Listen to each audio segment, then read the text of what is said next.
Hello students, now we are going to continue some more things about our topic straight line. So straight lines we are dealing, and we have already mentioned about some things such as we have done about the distance formula. You know about the distance formula, that square root of x2 minus x1 plus y2 minus y1 whole square is called the distance. We have already known about the section formula, mx2 plus nx1 upon n plus n for the internal, and similarly minus sign for the external. You already know about the slope. One thing I would like to remind you about the slope. If you are having a slope of two parallel lines or parallel lines, we have m1 equals to m2 that I have already mentioned to you, and for perpendicular lines you have m1 into m2 equals to minus 1. m1 into m2 equals to minus 1. If two lines are perpendicular to each other, then the slope of this line and this line will be, the product of these two lines slopes will be equal to minus 1. This gives one more concept. What is the concept? Suppose if two lines are there and they are intersecting at a particular angle. If two lines are there and they are intersecting at a particular angle, then this will be m1 and this will be m2. Then how we will find the angle between these lines? How we can find the angle between these lines? For that, we have a formula of tan theta. Tan theta equals to m2 minus m1 upon 1 plus m1 m2. Tan theta equals to m2 minus m1 upon 1 plus m1 m2. And this will be in the mod. So we can find theta equals to tan inverse m2 minus m1 upon 1 plus m1 m2. And for the rest of the cases, we have here two angles. One is theta, another is phi. So for theta and phi, we already know that from the 10th class portion, we have A as TC over here. Means in the first quadrant, we are having all the angles in positive format. In the second quadrant, we have sine and cosec as the positive one. In the third quadrant, we have tan and cot as the positive ones. In the fourth quadrant, we have cos and sec in the positive format. In the first, we have all angles are positive, either sine, cos, tan, cot, sec, cosec, all the values will be positive. Means if the angle will be 0 to 90, the value will be positive. Or in second quadrant, we have the angle will be 90 to 180. Sine and cosec will be positive. The rest of the things will be negative. Means cos, tan, cot, sec will be negative. In the third, we have 180 to 270, and the tan and cot will be positive, and the rest of the portion will be negative. In the fourth, we have cos and sec as positive, and rest of the things will be negative. ये हमने सीखा कि tan theta निकालना हो, अगर इन दो लाइनों के बीच का एंगल निकालना हो, तो tan थीटा के लिए हमने एक फॉर्मूला सीखा m2 minus m1 upon 1 plus m1 m2. और थीटा इक्वल्स यहाँ से क्या हो जाएगा, tan inverse m2 minus m1 upon 1 plus m1 m2 in the mod. और अगर ये वैल्यू tan थीटा की वैल्यू या थीटा की वैल्यू निगेटिव आती है, एंगल कैसा आता है उसको डिसाइड करने के लिए एक एंगल एक्यूट बनेगा और एक एंगल ऑब्ट्यूज बन सकता है. अगर वो एंगल 90 डिग्री नहीं बन रहा है, अगर 90 होगा तो ये फॉर्मेट है, और यदि वो 90 नहीं है, डेफिनेटली एक एंगल एक्यूट होगा और एक एंगल ऑब्ट्यूज होगा. ये एक्यूट और ऑब्ट्यूज का पेयर निकालने के लिए यदि ये पोर्शन नेगेटिव आता है, अपन डिसाइड करेंगे कि वो कहाँ पे लाई कर रहा है. ठीक, यदि वो पॉजिटिव आ रहा है तो या तो फर्स्ट क्वाड्रेंट होगा या थर्ड क्वाड्रेंट में होगा. और ये हम लोग जानते हैं कि थीटा को हमेशा जो है एक्यूट एंगल फॉर्म ही शो किया जाता है. एक्यूट एंगल फॉर्म शो करेंगे आप, और पॉजिटिव नेगेटिव से आप ये डिसाइड करेंगे कि वो थीटा जो है ऑब्ट्यूज होगा या एक्यूट होगा. ठीक है. और आपने क्या सीखा था? आपने कल सीखा और इसके पहले लेक्चर में कि जो है पॉइंट स्लोप फॉर्म कैसे निकालते हैं. ठीक, पॉइंट स्लोप फॉर्म से हमने सीखा 2 पॉइंट फॉर्म भी सीखा, और 2 पॉइंट फॉर्म वाला हमने सीखा था intercept form. Point slope form सीखा हमने. ठीक है, पॉइंट स्लोप फॉर्म क्या आपने सीखा, y minus y1 equal to m x minus x1 और क्या सीखा आपने 2 point form y minus y1 equals to y2 minus y1 upon x2 minus x1 x minus x1 2 point form और क्या सीखा आपने y equals to mx plus c सीखा और क्या सीखा आपने y equals to m x minus b सीखा और क्या सीखा आपने x by a plus y by b equal to 1 और क्या सीखा आपने ये एक स्टैंडर्ड फॉर्म द लाइन है और ax plus b y plus c equal to 0 ये एक स्टैंडर्ड फॉर्म द लाइन है। ये इतनी सारी चीजें हमने पहले सीख ली हैं। ठीक, point slope form, 2 point form, slope intercept form, ठीक, स्लोप मालूम हो इंटरसेप्ट मालूम हो ये format x intercept form y equal to mx minus g, intercept form x by a plus y by b equal to 1 और या फिर standard form ax plus by plus c equal to 0। Next हम क्या सीखेंगे, हम सीखेंगे आज best of the forms हैं उनके बारे में।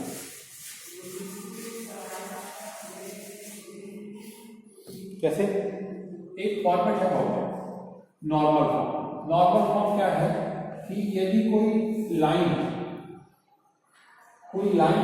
जो कि ऐसे पास हो रही है या कैसे भी पास हो रही है, अपने को ये मालूम हो कि ओरिजिन से इसके एक परपेंडिकुलर ड्रॉ किया जाए इस लाइन के ऊपर, एल लाइन है, एल लाइन के ऊपर अगर कोई ओरिजिन से परपेंडिकुलर ड्रॉ किया जाए, इस परपेंडिकुलर की डिस्टेंस p हो, इस परपेंडिकुलर की डिस्टेंस p हो, तो इस लाइन की इक्वेशन और एक चीज और मालूम हो कि यहाँ पे जो थीटा फॉर्म हुआ हो जो परपेंडिकुलर आपने ड्रॉ किया उसका एक्स एक्सिस के पॉजिटिव डायरेक्शन के साथ जो एंगल बना हो थीटा हो, एक्स एक्सिस के पॉजिटिव डायरेक्शन के साथ जो एंगल बना हो थीटा हो, ठीक, तो ये डिस्टेंस p हो, इस लाइन l की इक्वेशन को लिखनी हो, हम लिखेंगे x cos theta plus y sin theta equal to p। क्या लिखेंगे आप, x cos theta plus y sin theta equal to p। ठीक, x वेरिएबल है, y भी वेरिएबल है, cos थीटा इस थीटा को यूज करके एंगल निकालेंगे, sin थीटा इस थीटा को यूज करके एंगल निकालेंगे, p क्या है, वो परपेंडिकुलर डिस्टेंस है जो कि ओरिजिन से उस लाइन के ऊपर पड़ी है। इसके और भी केसेस पॉसिबल हैं, क्या कोई लाइन सपोज करिए ऐसे जा रही है तो परपेंडिकुलर आपका ऐसे पड़ेगा, अभी डिस्टेंस p ये रही, थीटा क्या होगा, ये रहा थीटा। और क्या केस पॉसिबल है, कोई लाइन ऐसे जा रही हो, ठीक, इस समय परपेंडिकुलर कहाँ पड़ेगा, यहाँ पड़ेगा परपेंडिकुलर, थीटा क्या होगा, ये रहा थीटा। फिर केस क्या पॉसिबल है, कोई लाइन ऐसे जा रही हो, इस केस में परपेंडिकुलर क्या होगा, ये रहा परपेंडिकुलर, थीटा क्या होगा, ये रहा थीटा, है ना, ये थीटा हो गया। ठीक, ये 4 केसेस पॉसिबल हैं। ठीक, और सब में ध्यान रखने वाली चीज क्या है कि हम जो लाइन पास हो रही है उस लाइन की इक्वेशन निकाल रहे हैं। p क्या है, तो परपेंडिकुलर डिस्टेंस फ्रॉम ओरिजिन है, थीटा क्या है, तो x के पॉजिटिव डायरेक्शन के साथ परपेंडिकुलर डिस्टेंस वाली लाइन का एंगल है, मतलब ये जो नॉर्मल बना है इस नॉर्मल का एंगल है। ठीक, इसीलिए इसे नॉर्मल फॉर्म भी कहते हैं, या x cos theta plus y sin theta equal to p। और p क्योंकि डिस्टेंस है तो ये हमेशा ही एक पॉजिटिव क्वांटिटी है ना, p एक डिस्टेंस है तो वो हमेशा ही क्या होगा, एक पॉजिटिव क्वांटिटी होगा, इस बात का अपन ध्यान रखेंगे। नाउ नेक्स्ट हम लोग कुछ और भी सीखते हैं, इसी से क्या सीखते हैं कि cos थीटा और sin थीटा की वैल्यू कैसे निकाली जाए। ठीक, उसका कुछ और तरीका कि सपोज करें हम कोई लाइन दे रखी हो ax plus b y plus c equals to 0 के फॉर्म में, और आपसे बोले कि इस लाइन को नॉर्मल फॉर्म में कन्वर्ट करके दिखाइए। ठीक, इस लाइन को नॉर्मल फॉर्म में कन्वर्ट करके दिखाइए, या इस लाइन से इस फॉर्म में आइए, दोनों काम हम लोग कर सकते हैं। ठीक है, इस लाइन को थोड़ा सा मैं चेंज कर रहा हूँ, x cos theta plus y sin theta minus p equal to 0। ठीक है, फिर दोनों लाइन को कंपेयर करते हैं तो क्या मिलेगा, x coefficient a upon cos theta equals b upon sin theta equals c upon minus 2p। a upon cos theta लिखा x कोफिशिएंट को, इक्वल टू में लिखा b upon sin theta y coefficient को कांस्टेंट अपॉन कांस्टेंट कर दिया। ठीक, अब क्या करते हैं, a upon cos theta equals to c upon minus p लेते हैं। ठीक, a upon cos theta equal to c upon minus p लेते हैं। यहाँ से अपन cos थीटा की वैल्यू निकालते हैं। cos थीटा की वैल्यू आप निकालोगे, क्रॉस मल्टीप्लाई करेंगे तो cos थीटा इक्वल्स टू क्या आ जाएगा, ap माइनस में अपॉन में c। ठीक, ये p यहाँ ट्रांसपोज हो गया, माइनस ap अपॉन में c आ जाएगा, cos थीटा उधर चला गया। ठीक, सिमिलरली इन दोनों से क्या कर लिया है, साइन थीटा की वैल्यू निकाल, कैसे, b upon sine theta equals to c upon minus p। b upon sine theta equal to c upon minus p। यहाँ से साइन थीटा की वैल्यू निकालनी है, sine theta equals to bp upon c। Sine theta equal to minus bp upon c। cos theta की value मिल गई, sine theta की value मिल गई। हमने एक आइडेंटिटी पढ़ी है क्लास 10th में, क्या, कि sine square theta plus cos square theta equal to 1। Sine square theta plus cos square theta equal to 1। यदि ये ट्रिग्नोमेट्रिकल आइडेंटिटी है, ट्रिग्नोमेट्रिकल फॉर्मूले से निकला है, तो ये ट्रिग्नोमेट्रिकल आइडेंटिटी को फॉलो अप करेगा। मीन्स क्या होगा कि sine square theta means minus bp upon c whole square plus minus ap upon c whole square equal to 1 होना चाहिए।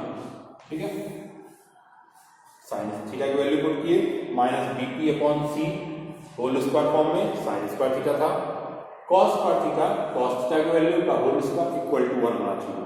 सिंप्लीफाई कर लेते हैं, सिंप्लीफाई करेंगे क्या मिलेगा, b square p square upon c square plus a square p square upon c square equal to 1।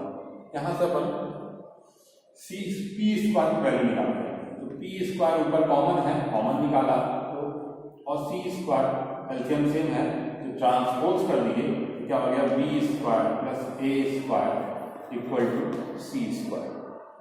ठीक, तो क्या मिल जाएगा, p square equal to c square upon b square plus a square. और क्या मिल जाएगा, p की वैल्यू मिल जाएगी square root of c square upon b square plus a square. Clear, यहाँ से स्क्वायर रूट से बाहर निकल जाएगा, ये p की वैल्यू हो जाएगी plus minus c upon under root में a square plus b square. क्या हो गया, p की वैल्यू इतनी थी, ये डेफिनेटली स्क्वायर लगा है, a स्क्वायर रूट से बाहर निकलेगा c, तो plus minus c upon under root में a square plus b square. ऐसे निकालेंगे अपन p। अगर आपको ये लाइन दी हो, ठीक, ये लाइन मालूम हो, वहां से p का मान निकालना हो, परपेंडिकुलर डिस्टेंस निकालना हो फ्रॉम ओरिजिन, तो p equal to plus minus c upon under root of a square plus b square, ये फॉर्मूला। फिर से समझ लेते हैं एक बार, ये एक लाइन की इक्वेशन थी नॉर्मल फॉर्म। ठीक, ये एक लाइन की इक्वेशन नॉर्मल फॉर्म की थी, और ये ax plus by plus c equal to 0 का फॉर्मेट था। इन दोनों फॉर्म को हमने कंपेयर किया, तो x cos theta plus y sin theta equal to minus b transpose करके ले आए इक्वल टू 0। दोनों कंपेयर किए, a upon cos theta equal to b upon sin theta equal to minus c upon b।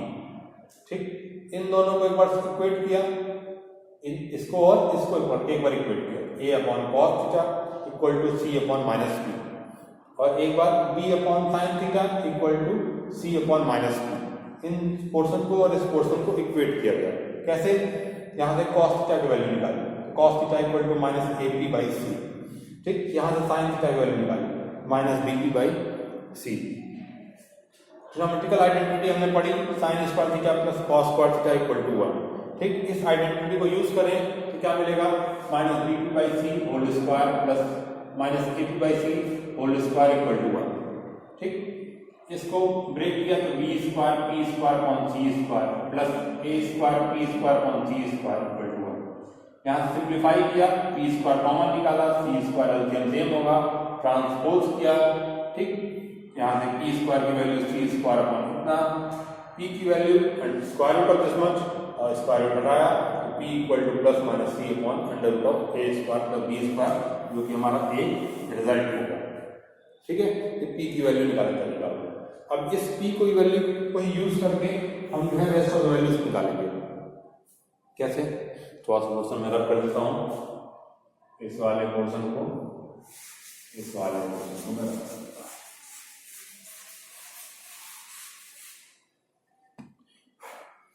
cos theta की value निकली थी हमारी -AP/c और सिमिलरली sin थीटा की वैल्यू निकली थी हमारी -BP/c। cos थीटा और sin थीटा में ये वैल्यू पुट कर देते हैं p वाली, ठीक। तो क्या मिल जाएगा? cos theta equals to -a/c into p की value plus minus c upon under root of a square plus b square. अब ये c से c cancel out, cos theta equals to क्या मिल जाएगा? Minus a plus minus. अब देखिए जब आप इसका प्लस काउंट करेंगे तो प्लस इंटू माइनस माइनस हो जाएगा, ठीक। और जब इसका माइनस काउंट ये माइनस है उसका माइनस काउंट करेंगे तो माइनस माइनस प्लस हो जाएगा। अगेन ये दोनों फॉर्म में रहेगा, प्लस एक बार ये क्या हुआ माइनस माइनस प्लस और एक बार प्लस माइनस, तो minus a upon under root of a square plus b square, ठीक। दूसरा फॉर्म क्या बनेगा? Sine theta. साइन थीटा की वैल्यू क्या थी? -bp, तो -b अपॉन c और p की वैल्यू क्या थी? Plus minus c upon under root of a square plus b square. फिर यहां ध्यान दें तो c से c cancel out, minus minus plus और माइनस प्लस माइनस, फिर दोनों फॉर्म बच गए। यहां से साइन थीटा की वैल्यू क्या मिल गई? साइन थीटा की value plus minus b upon under root of a square plus b square, ठीक। एक रिजल्ट ये हो गया आपका और एक रिजल्ट आपका ये हो गया। ये तीन रिजल्ट हमको मिल गए।